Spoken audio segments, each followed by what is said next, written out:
छत्रपती शिवाजी महाराज की जय भवानी, भारत माता की।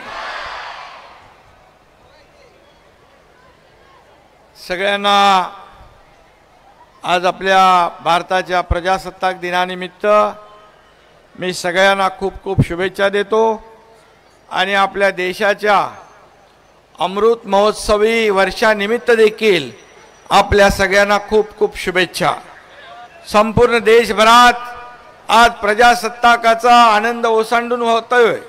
आपल्या महाराष्ट्रात देखील सगळीकडे प्रजासत्ताक दिनाचं औचित्य साधून अशा प्रकारचे राष्ट्रभक्तीपर देशभक्तीपर कार्यक्रमाचं आयोजन केलेलं आहे आणि या कार्यक्रमाला उपस्थित आपल्या राज्याचे महामहिम राज्यपाल रमेश बैसजी इथे उपस्थित आहेत।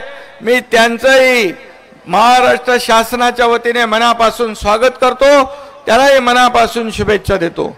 लोढाजी आपले मंत्री आहेत, अश्विनी जोशी मॅडम आहेत, सर्व अधिकारी आहेत।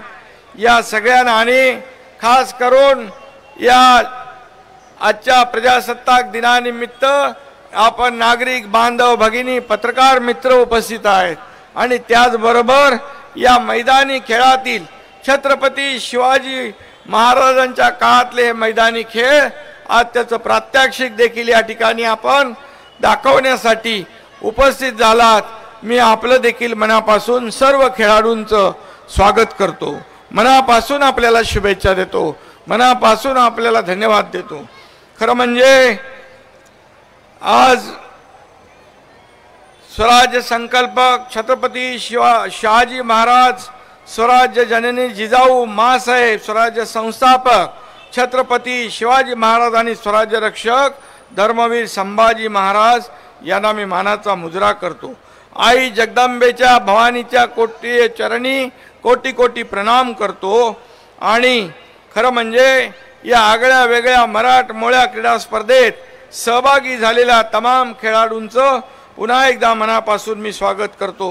खरं म्हणजे लोढाजींनी मला सांगितलं हे छत्रपती शिवाजी महाराज पारंपरिक क्रीडा महाकुंभ स्पर्धा या ठिकाणी 26 जानेवारी ते 19 फेब्रुवारी या कालावधीमध्ये होणार आहे।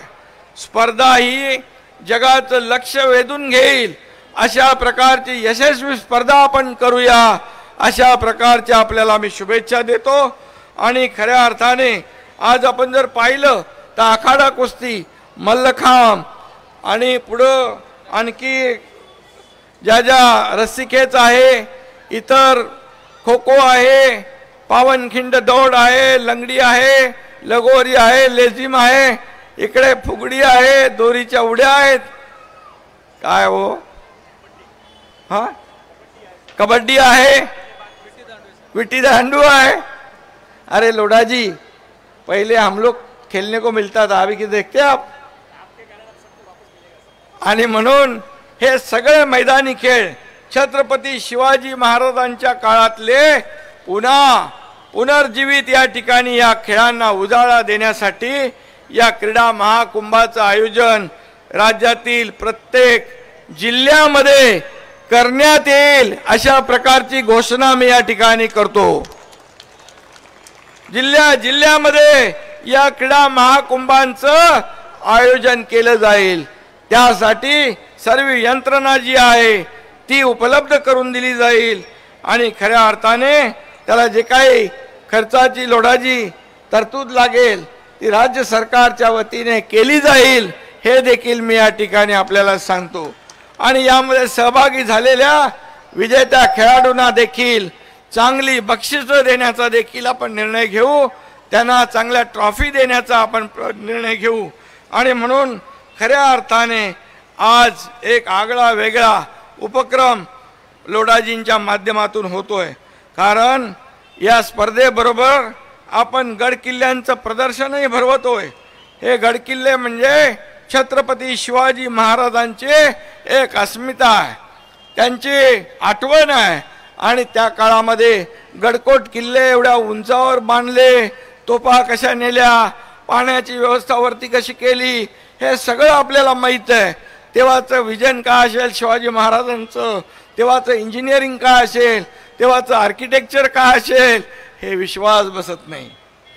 आणि म्हणून छत्रपती शिवाजी महाराजांचं आपण या वर्षी 350वा आपण जो काय महोत्सव साजरा करतोय, त्याला खऱ्या अर्थाने एक वेगळी जोड या ठिकाणी आपण लोढाजी आपल्या विभागाच्या माध्यमातून आपण दिलेली आहे. आणि त्यामुळे मी आपल्याला मनापासून खूप खूप शुभेच्छा देतो. आदरणीय पंतप्रधान नरेंद्र मोदी साहेबांनी देखील खेळाला प्रोत्साहन दिले. खेलो इंडिया असेल, फिट इंडिया असेल, आता मध्ये नाशिकला मोठा नॅशनल यूथ फेस्टिवल झालं, त्यामध्ये देखील देशभरातले सगळे खेळाडू आले होते. त्या मागचा उद्देश एवढाच, या खेळाला प्राधान्य दिलं पाहिजे, त्याला प्रमोट केलं पाहिजे आणि खेळाडूंना एक प्लॅटफॉर्म उपलब्ध करून दिला पाहिजे. त्यांच्यामध्ये पोटेन्शियल आहे, टॅलेंट आहे, परंतु व्यासपीठाची आवश्यकता आहे. त्यांना तिथे आपल्याला स्कोप देण्याची आवश्यकता आहे. आणि म्हणून ही मर्दानी खेळाची परंपरा महाराष्ट्राच्या लाल मातीची परंपरा आहे. आणि म्हणून दांडपट्टा मगाशी आपण बघितला, लाठीकाठी बघितली, युद्ध कलांचं देखील त्या ठिकाणी प्रदर्शन आपण पाहिलं, इथंही आपण पाहणार आहोत. आणि म्हणून मी पुन्हा एकदा मंगलप्रभात लोढाजी, त्यांचे सर्व सहकारी यांचं मनापासून खूप खूप अभिनंदन करतो, मनापासून आपल्याला शुभेच्छा देतो. धन्यवाद. जय हिंद, जय महाराष्ट्र.